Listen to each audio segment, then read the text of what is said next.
The scream trapped in my throat tasted like copper. 3 days ago, surgeons carved a kidney out of my body to save my father's life. Tonight, I woke up in a pool of cold sweat, reaching for the only thing that made the agony bearable. The bottle of opioids was gone. My wheelchair was missing. The apartment was silent as a tomb. I dragged my bleeding stitches across the hardwood floor, inch by inch, until my trembling fingers found my phone. There was an Instagram notification from my sister, Serafina. Touchdown Aspen. Daddy's recovery trip. #miracle. They didn't just leave me to die alone in my penthouse while they flew private on my dime. Serafina stole my painkillers for a recreational high. I didn't call 911. I didn't call them. I pulled up the Family Trust banking app, and through the blinding pain I finally smiled.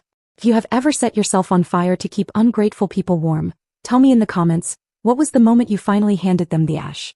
I dragged myself onto the couch, every inch of movement sending a fresh spike of fire through my side. I didn't waste energy sobbing. Tears are for people who still have hope that their family might love them. I had something better. I had the password. My name is Daisy. I am 32 years old, and my father, Robert, thinks I am nothing more than a boring, obedient risk assessor. That is why, just before they wheeled him into the operating room to receive my kidney, he signed the papers making me the interim trustee of the family estate.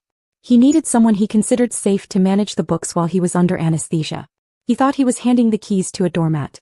He forgot that doormats are the first things you step on to get inside the house. I opened the laptop. The screen glowed in the darkness of my living room, the only light in a world that felt very cold. I logged into the trust portal. The balance stared back at me, a number with enough zeros to fix everything or destroy it. The first notification popped up like a greeting card from hell. Pending transaction. The Aspen Club. $25,000. Caviar service and vintage champagne. They were drinking $1,000 bottles of wine to celebrate a successful surgery while I lay here bleeding without so much as an aspirin. I didn't hesitate. I didn't wring my hands or wonder if I was being too harsh. I clicked the transaction. I selected the option for unauthorized fraud. I hit confirm. The bank's algorithm would do the rest, instantly freezing the card for suspicious activity. Next, the flights. I pulled up the itinerary. First-class return tickets for 3. Non-refundable unless cancelled by the account holder. I hovered the cursor over the cancel booking button. My hand didn't shake. I clicked. The confirmation email arrived 3 seconds later. They were now stranded in a ski resort town during peak season with no way home and no credit cards. But I wasn't done. I needed cash, and I needed it now. I navigated to the digital asset manager. There was Serafina's pride and joy. A brand new custom-ordered Range Rover, currently parked in the private hangar's long-term lot. The digital title was in the trust's name, which meant it was in my name. I opened the wholesaler app on my phone. I inputted the VIN. I selected immediate distress sale. The offer came back 40% under market value. It was a terrible deal financially, but it was a perfect deal emotionally. I accepted. The funds hit the main account instantly. I used that money to book a 24-hour concierge medical team. I wasn't going to die here. I paid for the rush service. A nurse would be at my door in 20 minutes. I leaned back against the cushions, breathing through the pain. My phone buzzed. It wasn't a text. It was a security alert from the bank. Transaction declined, the Aspen Club. Then another. Transaction declined, Hertz Rental. Then a third. It was the most beautiful symphony I had ever heard. In a restaurant 2,000 miles away, the music had just stopped. The waiter was standing over my father, holding a black card that was now just a piece of useless plastic. I closed my eyes and waited for the nurse. The war had begun. 12 hours later, the silence broke. There was no polite knock, no buzzing of the intercom. There was just the violent, splintering crash of my front door being kicked in. I was sitting in my wheelchair by the foyer, the Ford drip clicking rhythmically beside me. The private nurse I'd hired, a woman named Brenda who looked like she could bench press a truck, stepped in front of me. "Stay back," she barked. But the intruders weren't burglars. They were family. Robert marched in first. He looked disheveled, his expensive ski jacket stained with travel grime, his face flushed with a terrifying mix of exhaustion and steroid-fueled rage. Serafina followed, shivering in a thin cashmere sweater, her eyes wild and dark. They had found a way back, probably maxed out an emergency card or bartered their watches, and they hadn't come to apologize. They had come to collect. "You ungrateful little bitch," Serafina hissed, stepping around my father. "Do you have any idea what you did? We were stranded in a blizzard." I didn't flinch. I held up the manila folder resting on my lap. "I'm revoking the trust. I said, my voice rasping but steady. I'm liquidating the accounts. You're cut off. All of you. Get out of my house. Robert didn't scream. He didn't beg. He just laughed. It was a cold, wet sound that made the hair on my arms stand up.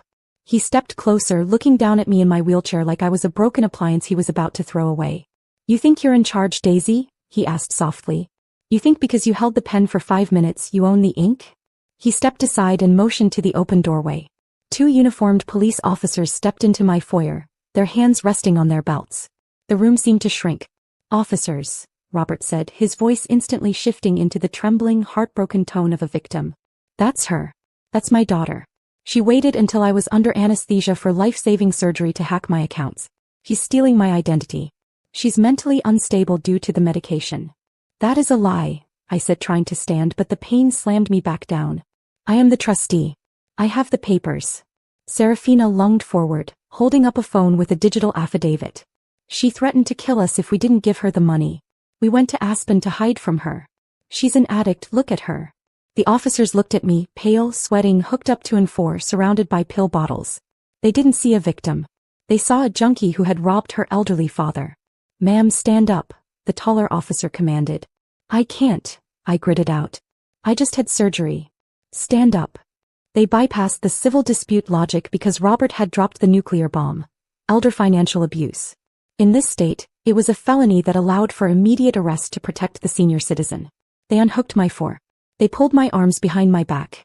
The metal cuffs bit into my skin, sending white-hot lightning through my surgical wound. I gasped, tears finally leaking from my eyes, but I kept my gaze locked on Robert. He was watching me with a small, satisfied smirk. And in that moment the fog cleared. I remembered being 12 years old, sitting in the backseat of his car with a broken arm, sobbing while he finished a business call. He had told me then, don't be selfish, Daisy. Pain is mental. The world doesn't stop because you're hurting. I realized then that this wasn't a sudden betrayal. This was the design. I wasn't a daughter to him. I was livestock. I was bred to be harvested, trained to be silent, and conditioned to believe that my suffering was the price of his love. And now that he had taken the organ he needed, he was discarding the husk. You have the wrong felon, I whispered as they dragged me out the door. Serafina waved from the doorway, holding the keys to my apartment that she'd swiped off the table. Don't worry, sis, she called out. We'll watch the place while you're gone. The door slammed shut. I was bleeding, cuffed, and alone in the back of a squad car, while the man living off my kidney settled into my home. The back of a police cruiser is designed to strip you of your humanity. It is hard plastic, cold metal, and the smell of stale fear. There are no door handles. There is no seatbelt for your comfort, only for your containment. Every time the car hit a pothole, the shockwave traveled up my spine and detonated in my left side. It felt like someone was ripping the stitches out with a rusty hook. I bit my lip until I tasted iron, but I didn't make a sound. I knew how to be quiet. I had been training for this moment my entire life. The pain wasn't new. It was a time machine. Suddenly, I wasn't 32 in handcuffs. I was 12 years old, sitting in the back seat of my father's Mercedes. My left arm was bent at an angle that made people look away, throbbing with a heat that made me nauseous. I had fallen off the swing set at school. The school nurse had called my father 3 times before he answered. When he finally picked me up, he didn't drive to the hospital. He drove to the community center. Serafina has her solo in 20 minutes, he had said, checking his watch in the rearview mirror. We can't miss it. It would crush her. Dad, it hurts, I had whimpered, clutching my arm to my chest. He had turned around, his eyes cold and flat. Don't be selfish, Daisy. Pain is mental. The world doesn't stop because you're hurting. Put on a jacket so no one sees it and sit quietly. So I did. I sat in the auditorium for 2 hours, sweating through my clothes, watching Serafina spin in a pink tutu while my radius bone ground against my ulna. I learned the lesson well. Serafina is the star. I am the audience. Her joy is essential. My pain is an inconvenience. The police car turned a sharp corner, slamming my shoulder against the door. I gasped, the memory dissolving into the current agony. They hadn't just neglected me. They had groomed me. I realized with a clarity that was colder than the handcuffs that my father had never looked at me and seen a child. He had seen an insurance policy. He had seen a spare tire. He had seen a warehouse of spare parts that he could harvest when the time was right. When the doctor told us 6 months ago that Robert needed a kidney, he didn't ask me. He didn't cry. He didn't even say please. He just looked at me across the sterile desk and said, "Well, you're the match." Obviously. It wasn't a request. It was a withdrawal from an account he had been paying into with roof and board for 3 decades. He thought he owned the asset. I looked at the back of the officer's head, separated from me by a wire cage. He thought he had arrested a criminal. He thought I was a greedy daughter trying to rob a sick old man. He didn't know that the man he was protecting had turned his own child into livestock. But Robert had made a miscalculation. He thought that teaching me to endure pain would make me compliant. He thought that forcing me to wait in the car with a broken arm would break my spirit. He was wrong. He didn't make me weak. He made me unbreakable. I could sit in this car bleeding and cuffed and I wouldn't break because I knew something he didn't. "You have the wrong felon," I whispered to the empty air. The officer glanced at me in the rearview mirror, eyes dismissive. He turned up the radio. He didn't know that I wasn't the one trapped in this car. The real trap had already been set and Robert was walking right into it. The interrogation room was a concrete box designed to make you feel small. It smelled of bleach and old coffee. I sat on the metal chair, my hands cuffed to the table, my breath coming in shallow gasps to avoid pulling at the stitches in my side. There was a paper cup of water in front of me. I didn't touch it. I wasn't going to give them my DNA, and I certainly wasn't going to accept hospitality from the people holding the keys to my cage. The door opened with a heavy clank. A detective walked in. He looked like he'd been awake for 30 hours. His tie was loose, his eyes bloodshot, and he carried a file folder like it was a weapon. He didn't introduce himself. He just sat down across from me and tossed a stack of photos onto the table. They were grainy traffic cam shots of Serafina's Range Rover being loaded onto a flatbed truck. "Grand larceny," he said, his voice flat. "Identity theft. Elder abuse. Your father is a beloved philanthropist in this city, Daisy. Do you know how it looks when his junkie daughter steals his car while he's recovering from surgery?" "I am not a junkie," I said, my voice barely a whisper. "I am a kidney donor 1 week post-op." He ignored me and slid a pen across the table. "This is the reality," he said. "Your father is devastated. If you sign the papers restoring his access to the trust and return the money, he'll ask the DA for leniency. He wants you in rehab. Therapy." It was classic coercion. Isolate, accuse, then offer a lifeline that was really a noose. Signing meant confessing. The pain in my side flared, but it sharpened my thinking. This wasn't about justice. It was about stopping the wire transfers before they cleared. He was scared. "You haven't run my background yet, have you?" I asked. He scoffed. "You're an unemployed daughter living off family money." "No," I said calmly. "I'm a certified forensic risk assessor. I investigate high-net-worth fraud." His expression shifted.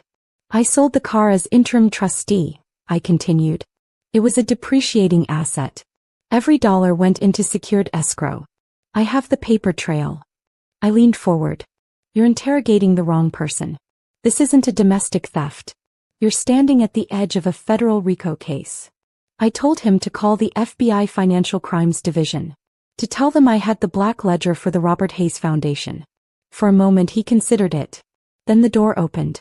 Marcus Thorne, the family fixer, walked in, followed by my father Robert in a wheelchair playing the role of the broken man. Robert looked at me with practiced sorrow.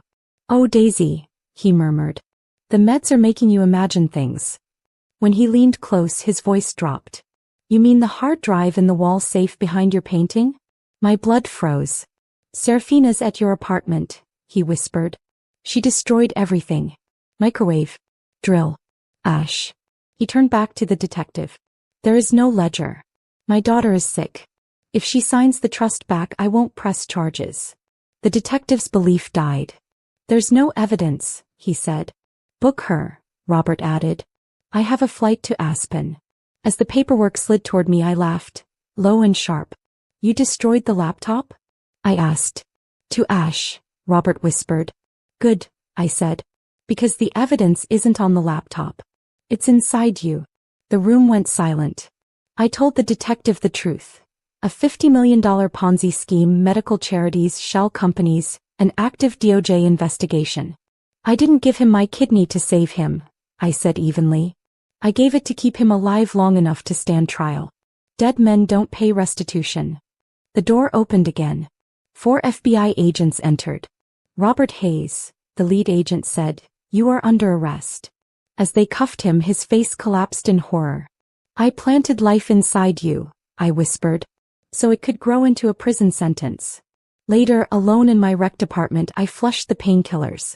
I didn't need numbness anymore. The scar on my side would remain. Good. It wasn't a wound. It was a receipt.